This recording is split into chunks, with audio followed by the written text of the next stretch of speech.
Be ready, 10 seconds to go.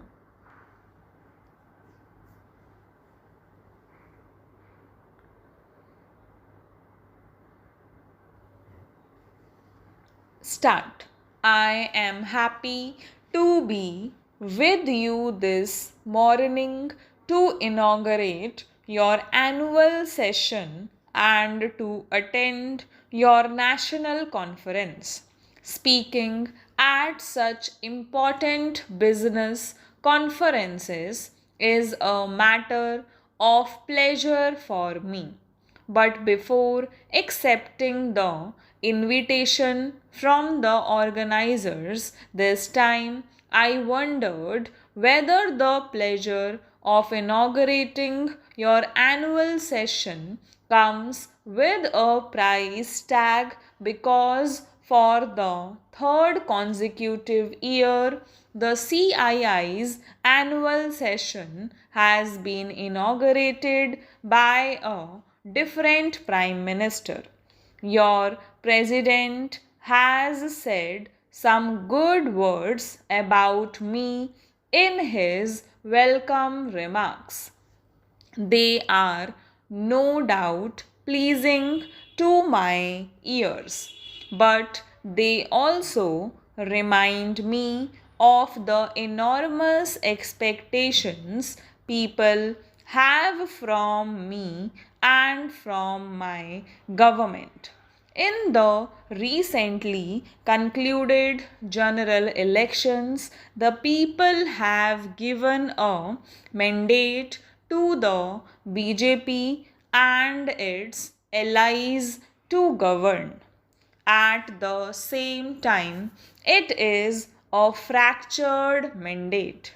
The challenge before us is to do full justice to our job, even though we have a fractured mandate. I assure you that, in spite of some teething problems, the people's desire to see a stable, strong, and action oriented government in New Delhi will be fulfilled. We have accepted the challenge. The theme for this conference, Bringing Growth Back, Economy, Education, and Employment, captures in a nutshell the main thrust of our national agenda for governance, which is the blueprint for our policies. And as such, there is a happy convergence of the government and the Indian industry. Such a participating relationship will enable India to realize her full potential of economic growth and the well being of our people. I have good reason to be emphatic on this point.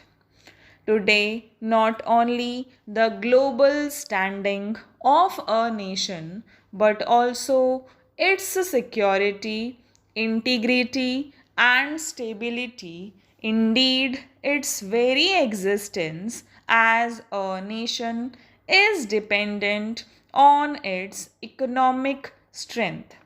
I therefore firmly believe that the time has come to insulate the nation's economy as much as possible from the turmoil in its democratic polity.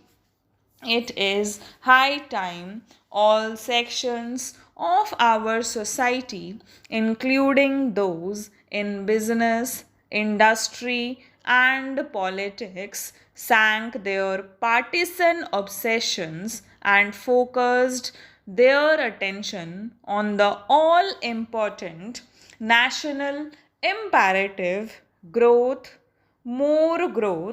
and still more growth. with the union budget due for presentation, it is an opportune time to spell out our philosophy.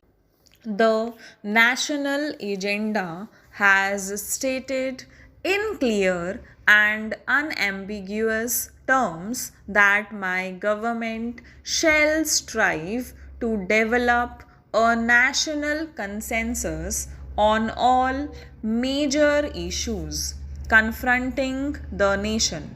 The problems facing the Indian economy are too many, too complex, and far too important to be subjected to a partisan approach. We simply cannot afford to play politics with the nation's economy anymore. This indeed will be the real test of patriotism on the economic front. This point demands candid and even self critical elaboration.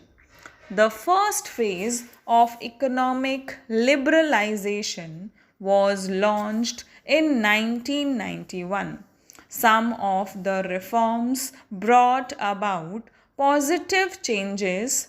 Unfortunately, the measures taken to free the economy were not matched by checks and balances, and we have paid a price for those lapses. Also, the liberalization process suffered from inadequate attention to the eradication of unemployment and too many critical issues in the social sector such as healthcare, education, and housing. Importantly, it failed to give a momentum to infrastructure development, which is now choking growth. In our view, the reasons lie in the failure of the government to effectively address the core concerns of the Indian industry. They lie in the failure of the Indian industry to appreciate the core concerns of the government.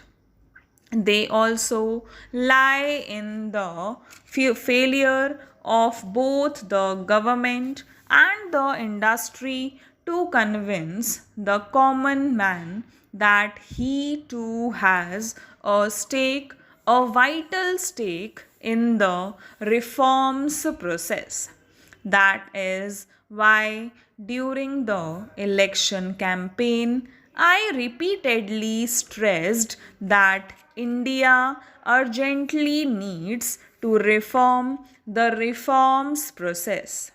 To explain what we mean by this, and let me first enumerate what I think are the three main complaints of the industry against the government. The three main complaints of the government against the industry, and also the three main complaints of the common man against both the government and the industry.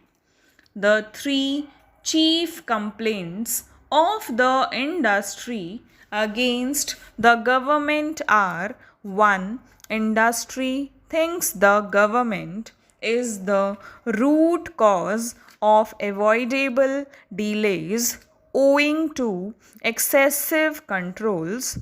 Even after 7 years of reforms, a typical industrialist is forced to spend considerable time in management of the government than in management of his own business.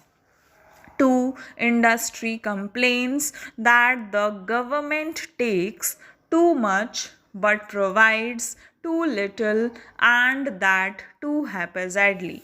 3. The government is in all those areas of business in which it had no business to be there in the first place. Now, let us look at the three chief complaints of the government against the industry. 1. Government feels that the industry does not share its social objectives. 2. The industry wants the government to govern well. Stop